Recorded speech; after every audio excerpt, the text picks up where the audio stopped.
irmãos, cumprimento todos vocês com a graça e com a paz de Jesus Cristo, cada um daqueles que estão aqui hoje, também aqueles que estão pela live do Facebook, pela live da live do YouTube, amém? O nome é obra, né? Se fosse fácil não era obra, né? Temos que trabalhar, amém? Cada um daqueles que se esforçaram, que Deus abençoe, né? Amém? Que Deus venha fortalecer cada um de nós, para que a obra cada dia mais cresça, não somente em quantidade, mas também na qualidade. Amém? Abra sua Bíblia aí em Mateus capítulo 24. Vou pedir a ajuda novamente do meu querido Luiz hoje. Nós vamos ter que ler dois versos, né? 2 lugares, 2 textos, mas é facinho de achar. Evangelho de Mateus capítulo 24, versículo 36 ao 39. E depois nós vamos ler Lucas capítulo 17. Pegue Mateus capítulo 24, versículo 36 ao 39.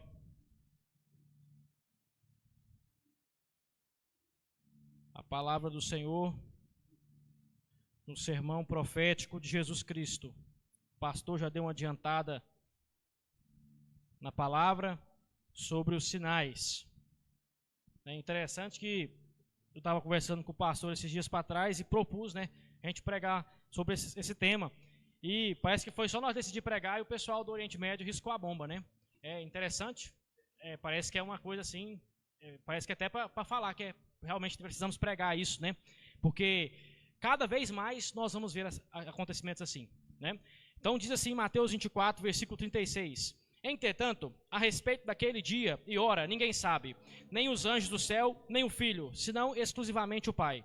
Como aconteceu nos dias de Noé, assim também se dará por ocasião da chegada do Filho do Homem. Porque nos dias que antecederam ao dilúvio, o povo levava a vida comendo e bebendo, casando-se e oferecendo-se em casamento, até o dia em que Noé entrou na arca.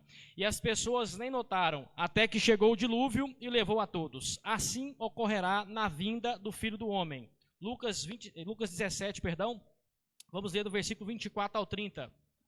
Lucas 17, do 24 ao 30. É um texto que é idêntico, sinótico. Mas ele tem um reforço para nós.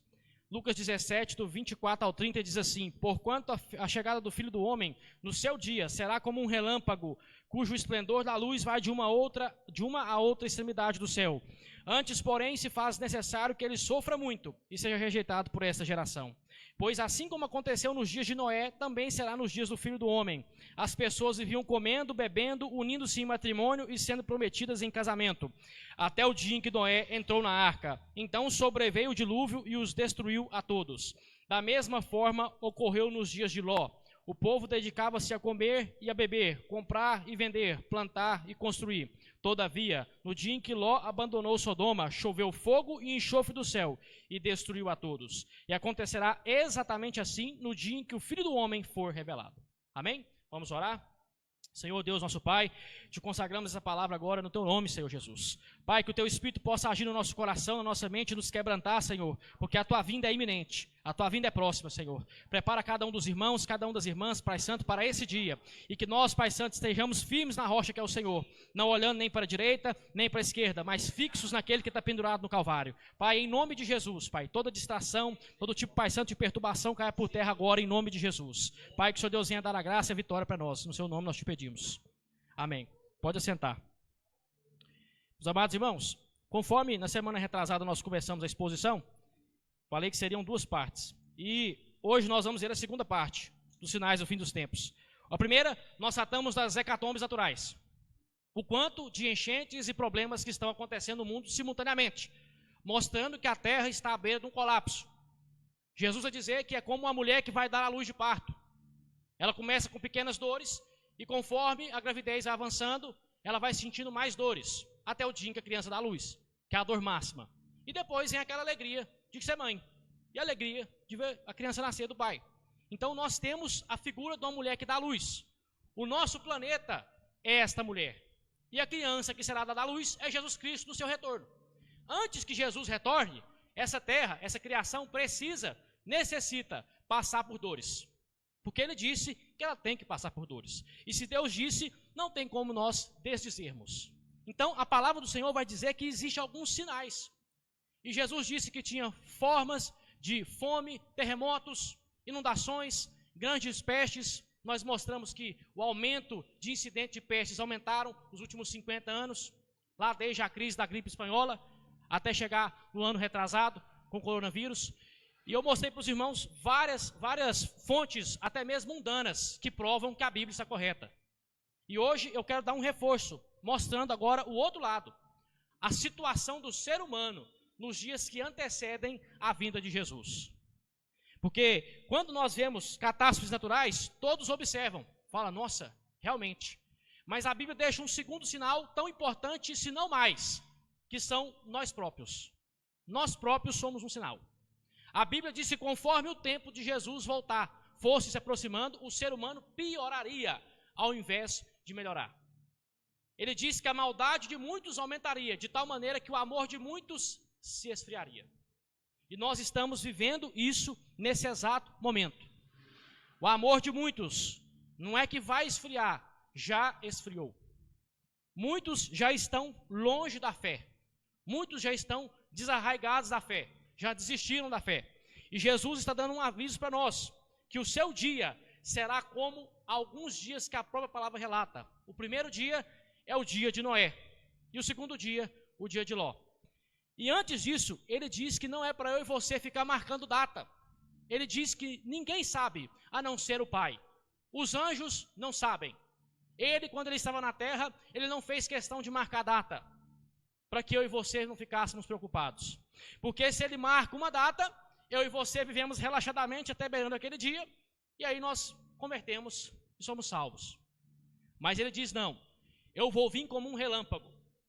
E agora eu te pergunto, quando você olha no céu, tem como você saber que hora que vai cair um trovão ou não? Que hora que vai cair um relâmpago ou não? A massa de ar se forma, uma nuvem choca na outra, desce um raio. Pá. E aí você escuta. E depois outro. Mas ele garante que o dia da sua vinda é igualzinho a este relâmpago. Todo mundo que está no campo aberto, vê o relâmpago caindo. Talvez não escuta, porque está muito longe, mas tem que ver. E assim será no dia da vinda de Jesus. Então, aqueles que marcam data, que estão aí pela internet afora, dizendo que Jesus vai voltar, recentemente teve um irmãozinho que fez um alarde, dizendo que Jesus voltaria no seu culto, né? Eles estão falhando miseravelmente, porque todos vão ver, não é somente num lugar específico, todo mundo vai ser obrigado a ver o retorno de Jesus, porque a Bíblia diz que diante de Deus, toda língua que tem que confessar, e todo joelho tem que se dobrar, e dizer que Jesus Cristo é o Senhor, para a glória de Deus Pai. Então nós precisamos entender isso.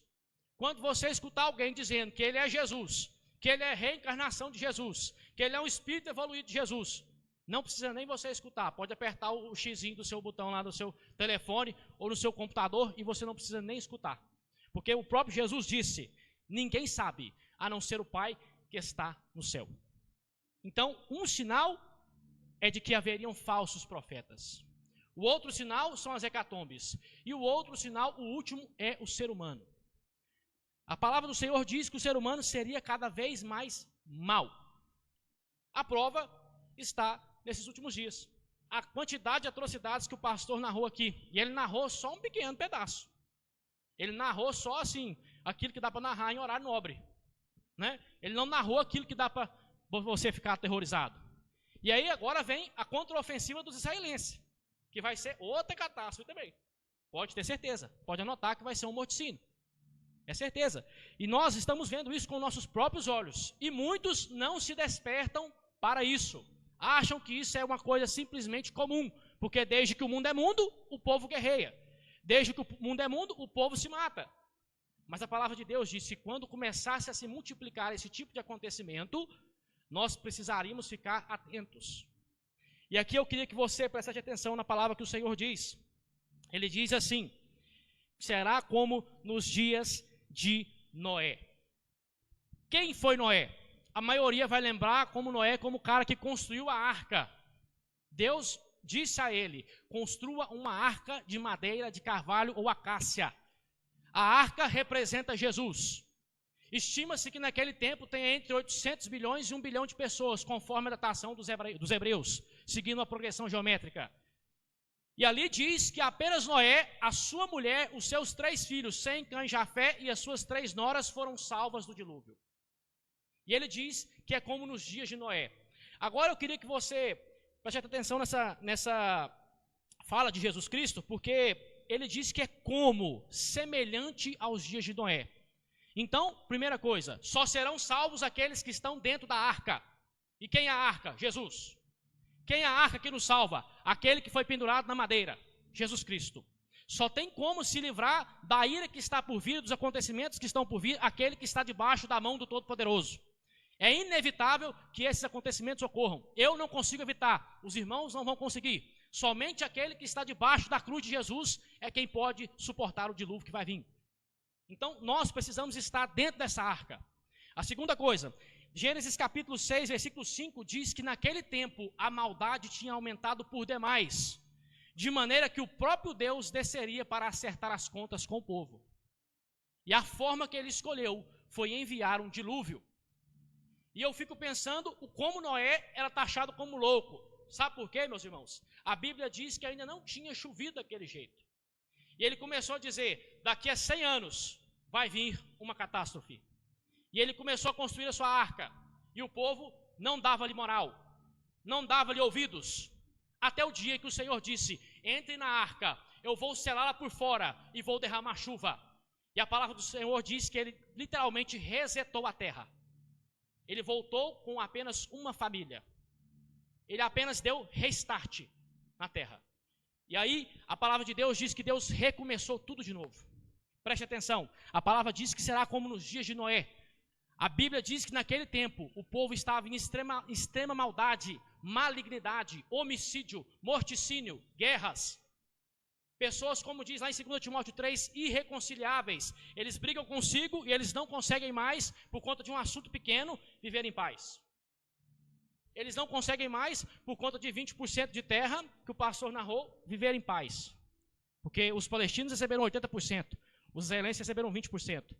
Quem recebeu mais, não aceita quem recebeu menos. E quem recebeu menos, vai explodir quem recebeu mais. Esta é a realidade que nós estamos enfrentando. E do outro lado da Europa, nós temos um homem, um ditador, que está amassando os ucranianos. E muitos deles estão deixando. Então nós vemos esse tipo de coisa acontecer. E enquanto isso, as pessoas que moram nesses países estão sofrendo por conta da mão de homens malignos. Exatamente como nos dias de Noé. E a Bíblia diz que assim que começasse a acontecer vários desse tipo de acontecimento, nós precisaríamos prestar atenção. E fazendo uma recapitulação, aqueles irmãos que são do professorado, aqueles irmãos que dão aula, aqueles que são alunos, vocês sabem bem que no século passado nós tivemos duas guerras muito grandes. A Primeira Guerra Mundial e a Segunda Guerra Mundial. Uma matou entre 15 e 30, a outra matou entre 50 e 70 milhões de pessoas. É um número assustador. E a Bíblia diz que isso não é nem a ponta do que está por vir. A Bíblia diz que ainda existe mais uma catástrofe desse nível que vai vir sobre essa terra. E nós precisamos entender que nós precisamos estar debaixo da presença de Jesus Cristo, como nos dias de Noé. Vai sobrar só 8. Lá em 2 Pedro capítulo 3 ele diz, até o dia em que o Senhor colocou Noé na arca e ficaram debaixo do dilúvio apenas 8 pessoas em pé. Noé, a sua esposa, seus 3 filhos e as suas 3 noras. E a palavra do Senhor diz que aqueles foram salvos, porque permaneceram na presença de Jesus. Porque permaneceram debaixo do Calvário. E se eu e você, nós não depositarmos a nossa confiança e fé no Senhor, nós também vamos morrer debaixo do dilúvio. Então nós precisamos atentar para esse tipo de coisa. Porque a palavra do Senhor diz que não há como o ser humano, no geral, melhorar. Mas a palavra do Senhor diz que aquele que está amarrado em Jesus Cristo, esse sim santifica, esse sim melhora, esse sim vai passar por tudo isso e ficar com a cabeça erguida. Ele diz em Lucas, como está lá na pregação passada, aquele que se esquivar de tudo isso e crê em mim, ficará de pé diante do Filho do Homem. Então eu e você precisamos atentar para isso. Ele diz também algo que eu anotei aqui, é importante, ele diz assim, assim ocorrerá. A palavra no grego é, não tem como eu mudar. Já está decretado. Independentemente do que Túlio faça, do que os irmãos façam, isso vai acontecer. Agora, a maneira com que eu e você reagimos a isso aí, muda a posição de Deus para conosco. Compreende? Aquilo já está decretado, vai acontecer. Mas a maneira com que eu e você reagimos a esse acontecimento é o que conta. A maneira com que eu e você reagimos a esses dilúvios, a essas catástrofes, é o que conta para nós. Então, se eu e você só ficarmos no pânico, igual aqueles apocalípticos que ficam lá no Instagram, todo dia, cai uma pedra de gelo, Jesus está voltando. Né? Ele fica dando alarde toda a vida. Se nós ficarmos somente nesse tipo de coisa, não adianta muito para nós. Nós temos que interpretar o sinal e trazer para nós. Temos que ver e saber olhar. E saber medir o tempo. E ver que Jesus está próximo. E aí, eu quero dizer para os irmãos o seguinte. Ele diz que aquele povo estava comendo e bebendo, casando-se e oferecendo em casamento. Presta atenção, estavam numa vida normal, estavam numa vida leviana, numa vida tranquila, casando e dando-se em casamento. Não é o que acontece hoje? Muitos casa, recasa, descasa, volta-se. Não há mais uma competência com o matrimônio, não há mais uma competência com aquilo que nós temos aqui honrando, Efésios capítulo 5, 22 ao 31. Aqueles que precisam estar perto de Deus têm que dar honra à sua casa, à sua família. Aquele que não cuida da sua residência é pior do que o infiel e comete pecado. Está na Escritura. Tem que dar o sangue pela tua casa. Varão, tu és o cabeça da casa. Tu és aquele que coordena o seu lar. Tu és aquele que mata o problema no peito, mesmo que você esteja inseguro. Mesmo que você esteja tremendo. Finge que você está seguro. Para a sua casa ter segurança. Porque o dilúvio pode vir. Mantenha-se de pé na presença do Senhor. Casando-se e dando-se em casamento. A palavra do Senhor diz também comendo e bebendo. Faça um experimento. Entre na sua rede social. A primeira coisa que você vai ver deve ser alguma notícia. A segunda deve ser alguém fazendo algum prato de comida. É a coisa mais sinistra que tem. O Instagram. Ele brota alimento de tudo quanto é jeito. Aquele que é fã de churrasco, tem churrasco. Aquele que é fã de comida fitness, tem comida fitness. E aí você vai só recebendo aquele tipo de informação. Somente e somente aquilo. Comendo e bebendo. Algumas pessoas estão vivendo para comer e comendo para viver. A comida, ela se tornou um Deus ou um semideus. E eu vou te provar de outra maneira. Boa parte dessa humanidade está desviada, neste momento, enquanto estamos aqui prestando culto ao Senhor, em botecos, entupidos desde as 14h. O nosso país é um país alcoólatra. O nosso país é um país que se afoga na bebida. Não é mais incomum, você ver um jovem que já está extraviado por esse caminho. Antes isso aqui é necessário pregar, porque não há uma pregação contra o vício em álcool. Tem muitas pessoas preocupadas com outros vícios. Mas o vício em álcool tem se deixado de lado. E a nossa nação é uma nação alcoólatra. Ela consome muita bebida alcoólica. Estão dopados. Efésios 5,18, não vos encheis de vinho, mas enchei-vos do Espírito Santo de Deus, com salmos, hinos e cânticos e louvores espirituais, prestando honra e continência ao vosso Deus, que é Jesus Cristo. Abandone esse vício. Abandone isso que não te serve. Abandone. Porque isso vai consumir a sua vida. E é uma coisa, meu irmão, que não consome só a sua saúde, consome o seu dinheiro. Faz a conta para você ver. O preço de uma latinha, 2 latinhas, faz 4 vezes no mês. Para você ver o valor que dá. Gigantesco. Abandone isso. Deus te convoca hoje a abandonar esse tipo de coisa. Deus te convoca a deixar a bebedeira. A deixar esse tipo de coisa. A deixar o vício. E hoje, por conta de alguns cristãos que estão vivendo relaxadamente, tem se normalizado tirar foto, pastores tirando foto, bebendo. Né? Como diz o meu discipulador, tomando um goralzinho. E ele simplesmente, ele escandaliza a cristandade. Porque é o seguinte, se eu sou um líder, se eu lidero, se eu estou à frente de uma congregação, e eu passo esse tipo de exemplo para os meus irmãos, o que é que eles vão pensar? Se o pastor faz, se o irmão líder faz, eu também posso. Mas Coríntios diz o quê? Tudo me é lícito, mas nem tudo me convém. Tudo me é lícito, mas eu não posso me deixar dominar por nada disso. Eu não posso me deixar dominar pelo dinheiro, pela avareza, pela concupiscência da imoralidade sexual e nem pela bebida. Guarde-se na arca, que é Jesus. Guarde a sua vida, guarde o seu coração. Você não perde em nada por abandonar isso. A Bíblia está dizendo que você está ganhando. E não é só na questão espiritual, é o seu lar, a sua casa, a sua família. Reconstruídos por conta disso. Mas ele diz algo mais. Ele diz para mim e para você que será como nos dias de Ló. E aqui Eu quero que você preste bastante atenção nisso aqui. Ló era um homem que era sobrinho do pai da fé. Abraão saiu de Ur dos Caldeus e foi para Canaã. E Deus disse para ele, não leve ninguém. Mas Abraão não respeitou esta ordem e levou o seu sobrinho Ló. Um homem que criou uma contenda com ele e se apartou do ti. E foi morar num lugar chamado Zoar, das quais cidades era Sodoma e Gomorra. E a gente conhece bem qual era o pecado daquela cidade. Era a impureza, a imoralidade sexual. Os dias de Ló, dias de promiscuidade, imoralidade. Resguarde-se, resguarde a sua casa, resguarde o seu casamento, resguarde os seus filhos. Lute pela pureza da sua casa. Pai, lute pela pureza da sua família. Lute, coloque-se na brecha da oração. Coloque-se, você é um defensor da sua casa. Te provo isso porque quem levanta cedo lá e quem bate continência para Deus em primeiro lugar é você. O fardo maior está sobre as suas costas. Toda vez que Deus tem que falar com o marido ou com a mulher, a maior parte dos versículos é para o marido. Você é o defensor da sua casa. Impeça esse tipo de coisa de chegar na sua casa. Bloqueie esse tipo de coisa. Reconstrua a sua família, reconstrua o seu ânimo. Volte-se para Deus. O governo brasileiro, ele tem algo para nos dizer.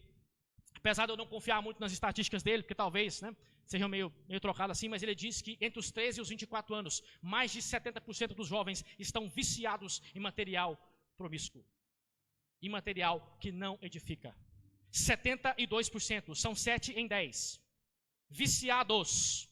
Não é adepto, é viciado. É algo que já tem que ser tratado. E o senhor sabe que tem os mesmos efeitos dos entorpecentes. Os mesmos efeitos. Então, precisa se retornar ao que Deus manda. Os dias de Ló. Também lembra que Ló era um homem justo. Preste atenção, Ló era um homem justo, um homem que queria fazer o que era certo. E a Bíblia diz que ele ficava na porta da cidade, julgando ao povo. De uma maneira que eu penso, meu irmão, que a perturbação na cabeça daquele homem devia ser gigante. Porque era uma cidade toda atribulada, toda cheia de problemas. E se ele era o único juiz da cidade, tudo ficava na mão dele para resolver. E é por isso que a Bíblia diz que ele se afligia na alma. E talvez seja a situação, está passando por uma aflição por conta de tudo isso que está acontecendo. Parece que está uma pressão sobre a sua casa, uma pressão sobre a sua vida. Mas a Bíblia diz que o Senhor mandou um socorro para aquele homem. A Bíblia diz que o Senhor mandou, não foi um socorro natural não. Não foi um socorro natural, porque o milagre tinha que ser feito. Então Deus enviou 2 anjos poderosos para guardar aquele homem e a sua casa. De dentro daquela nação, de Sodoma e Gomorra, onde havia infiéis e pecadores que iam ser consumidos pelo fogo, Deus enviou 2 anjos poderosos que estavam com ele na casa de Abraão para proteger Ló e a sua família. Então, ainda que a situação esteja desfavorável, Deus faz ela ficar para nós favorável. E ainda que nós tenhamos que defender a nossa casa com unhas e dentes, e a sua fé com unhas e dentes, a sua vida com unhas e dentes, Deus dá para nós o milagre. Ele não deixa os seus filhos de qualquer jeito. Não deixa aqueles que ele pagou o preço na cruz de qualquer jeito. Aquele que creu nele de qualquer jeito. Não. Eu nunca vi alguém chegar ao Jesus Cristo que eu conheço e sair com as mãos abanando. Aqueles que se chegam a Jesus, eles são recompensados. Mas é o seguinte, tem que ser uma fé sincera. Não pode ser uma fé querendo alguma coisa só por barganha. Seja uma fé sincera, uma fé que deposita-se em Deus, com a esperança de que Ele vai resolver o seu problema. E que você vai prestar glória a Ele com o seu testemunho. A Bíblia diz que aqueles homens chegaram em Sodoma e Gomorra, aqueles 2 anjos, e foram acudir aquele homem, Ló. E a palavra do Senhor diz que os homens de Sodoma e Gomorra, eu vou usar uma expressão aqui mais simples para você entender, tentaram violar aqueles anjos, de tamanho era a sua imoralidade sexual. E a palavra diz que aqueles anjos feriram eles de cegueira. Vai lá em Gênesis capítulo 19 e leia. E eles não conseguiam fazer nada. E aí diz que Ló saiu de casa, e as suas 2 filhas foram com ele, e a sua mulher ficou para trás. E a palavra diz que o anjo do Senhor disse assim, não olhe para trás, enquanto corre. E aquela mulher, ela olha para trás. E naquele momento, naquele instante, ela se torna uma estátua de sal. E Jesus, mais para frente, em Lucas 17, ele diz assim, lembrai-vos da mulher de Ló. lembre-se dela. Não olhe para Sodoma e Gomorra. Esquece Sodoma e Gomorra. Esquece o dia do dilúvio. Esquece o que está acontecendo lá fora. Foca o seu coração em Jesus. Foca o seu coração na cruz. Pede a direção do Espírito Santo. Porque senão nós vamos virar estátua de sal. A palavra vai fazer eu e você ter vida. Deus vai nos dar o escape. Mas eu e você temos que nos afastar de Sodoma e Gomorra. Nós não podemos ser coniventes. Não estou falando para você ser um preconceituoso e jogar pedra em todo mundo, não, meu irmão. Presta atenção. Você tem que agir com amor e com discernimento. Porque tem gente que é radicalista, já quer pegar em arma e quer sair atirando nos outros, dando pedrada. Não. Tenha respeito e tenha também a consciência de que você precisa demonstrar o amor de Deus por aquelas pessoas. Mas saiba, não se identifique com Sodoma e Gomorra. Não se identifique na roda dos escarnecedores. Como é que é lá o Salmo 1? Bem-aventurado o homem que não anda segundo o conselho dos ímpios, segundo o caminho dos pecadores, e não se assenta na roda dos escarnecedores. Então, se afaste desse tipo de coisa, porque isso vai ruir a sua vida, vai ruir a sua casa. E os seus esforços, muitas das vezes, meus irmãos, vão ser prejudicados por conta disso. Se Ló tivesse ouvido o tio dele, que era praticamente um pai para ele na fé, ele não teria passado por esses problemas. Porque o tio tentou alertá-lo várias vezes, trazê-lo para o caminho da fé. E ele foi para Sodoma e Gomorra. Não vá para Sodoma e Gomorra. Deus ama a sua vida, Deus é zelado da sua vida, Deus cuida da sua vida, mas se aparte daquele caminho. Se aparte daquilo que não traz glória para a tua casa. Se aparte daquilo que não traz edificação para o teu lar. Se aparte daquilo que vai corromper a tua casa, corromper os teus caminhos. Quer seja no trabalho, fecha a cara para o irmão, fecha a cara para o irmão, mostra que você é homem. Chegou com uma piadinha de mau gosto, chegou com algo que não vem do Senhor para você, faz cara de mal, levanta o queixo para ele e rejeita aquilo. Nós já conversamos sobre isso aquele dia, você tinha falado comigo. Então assim, faça questão de mostrar que você não tem conivência com esse tipo de coisa. Mostrando isso, você mostra que você é diferente, que você não aceita qualquer coisa, que você não está em Sodoma e Gomorra, que você tem um Deus diferente, que você serve a um Deus diferente. Então nós precisamos ter esse tipo de comportamento. Precisamos negar a carne, negar a Sodoma e Gomorra. E eu queria dizer mais algo para os irmãos. Ele diz assim: todavia, no dia em que Ló abandonou Sodoma, choveu fogo e enxofre do céu e destruiu a todos. Do mesmo modo que ele enviou o juízo sobre o dilúvio, do dilúvio sobre a terra, e amassou aquele povo, ele também jogou fogo sobre Sodoma e Gomorra. E a palavra do Senhor diz que apenas um homem dentro daquela cidade foi salvo, porque ele creu no Senhor, o Deus dos exércitos. Então, ele foi zelado por Deus, mas os demais não foram. Os demais não foram trazidos para fora da cidade, eles foram consumidos dentro do fogo do céu. Isso porque, se você ler o texto, os anjos ainda dizem para ele: não tem mais alguém aqui nessa cidade que seja justo como tu. Ele diz: não tem, só tem eu. Aí o anjo fala: então vem você mesmo, e leva ele. Então fique de pé, esteja de pé com o Senhor, porque o fogo do céu irá descer. E quando ele descer, só vai ficar de pé aquele que está diante da arca, que é Jesus, e com os anjos de Deus guardando ele. A palavra diz mais: e acontecerá exatamente assim. Preste atenção. Agora voltando para a última parte. Isso vai acontecer desse jeito. O que eu e você nós devemos fazer para nos livrar desse problema? Tiago, lá no capítulo 4, ele diz assim: infiéis, não sabeis vós que a amizade com o mundo é ser inimigo de Deus? Aquele que se torna amigo do mundo se torna inimigo de Deus. Primeira coisa, se afaste do pensamento mundano. Meu irmão, você não é obrigado a pensar que nem a massa. Você não é obrigado a pensar que nem aqueles outros que estão lá fora. Deus te escolheu para ser diferente. Deus te escolheu para fazer algo diferente. Você não é obrigado a ir com o comboio daqueles lá, não. Se Deus te chamou para um posicionamento diferente, exerça ele. Se você pensa diferente, não tenha vergonha dele. Hoje cedo, Romanos capítulo 1, versículo 16, eu não me envergonho do evangelho. Eu não me envergonho do que eu penso. Aos crentes está faltando posicionamento. Aos cristãos está faltando bater o pé e dizer: eu não me posiciono assim. Eu não recebo isso. Eu não vou receber isso. Eu não quero isso para mim. Porque se eu e você dermos brecha, Satanás, ele gosta de brecha. Ele gosta de uma pequena porta para que ele possa entrar e destruir tudo. Porque ele é como aquele homem, Aquele cobrador que chega e bate na casa, se você der 1 centímetro para ele, ele bota o pé para dentro e aí ele entra. E acabou. E é assim também que o inimigo faz. É assim também que o inimigo trabalha nossas vidas. Se você der um pequeno espaço para ele, ele vai entrar e vai fazer bagunça. Então, fecha a porta. Bate a porta na cara dele. Não importa com o que eles vão pensar de você. Não importa com o que vão dizer você das costas. Bate a porta. Fecha a porta. E volte-se para Deus. Guarde a sua casa. Segunda coisa. No dia em que o Filho do Homem for revelado. Quantos aqui estão preparados para a volta de Cristo? Quantos aqui ainda têm em estima a volta do Senhor Jesus? Eu não conheço em nenhum lugar algo semelhante com a volta do Senhor. Eu não conheço em nenhuma religião algo que se assemelhe à volta de Jesus. E olha que eu já estudei de tudo quanto é tipo de coisa. Eu não conheço em nenhum lugar um acontecimento que vai ser desse jeito. Algo que o mundo inteiro será obrigado a ver. Não é que você vai querer ver ou não. Você vai ser obrigado a ver. Eu serei obrigado a ver. Eu vou ter que testemunhar com os meus próprios olhos ele descendo do céu para falar comigo. E tomara que ele diga para mim aquilo que ele diz para todo mundo que é salvo. Seja bendito, filho do meu Pai. Receba para ti o reino que desde a fundação do mundo está preparado para aqueles que me amam. Tem se pregado dinheiro, casa e prosperidade. Mas a palavra do Senhor garante que Deus não dá somente isso para nós, meus irmãos. Deus tem algo maior para nós, meus irmãos.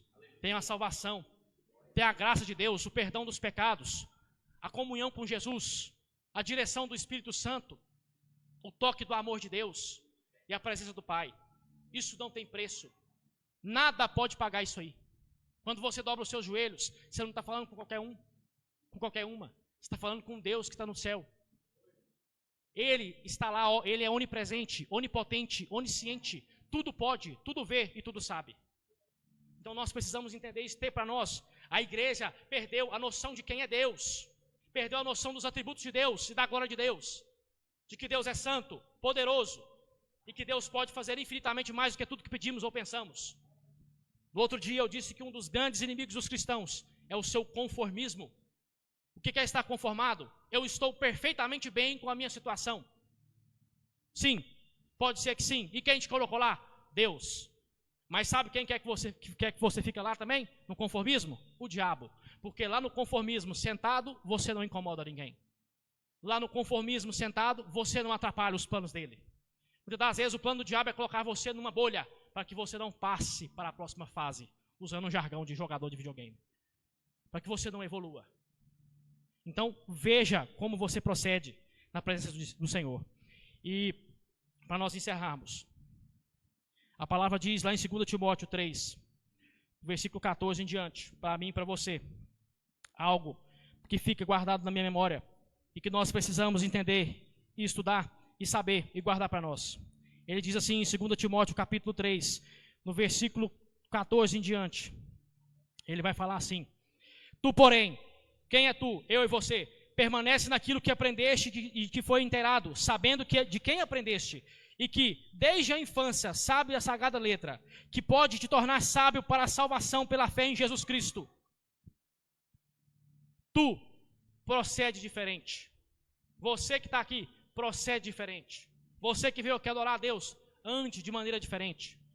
Que você seja reconhecido por aquele que anda diferente da massa, por aquele que anda diferente do mundo, por aquele que vai estar dentro da arca no dia do juízo, por aquele que vai estar fora de Sodoma e Gomorra o dia que fogo descer do céu, aquele que é o diferente, aquele que causa intriga, porque você é santo, você é justo, você é diferente daqueles que estão lá.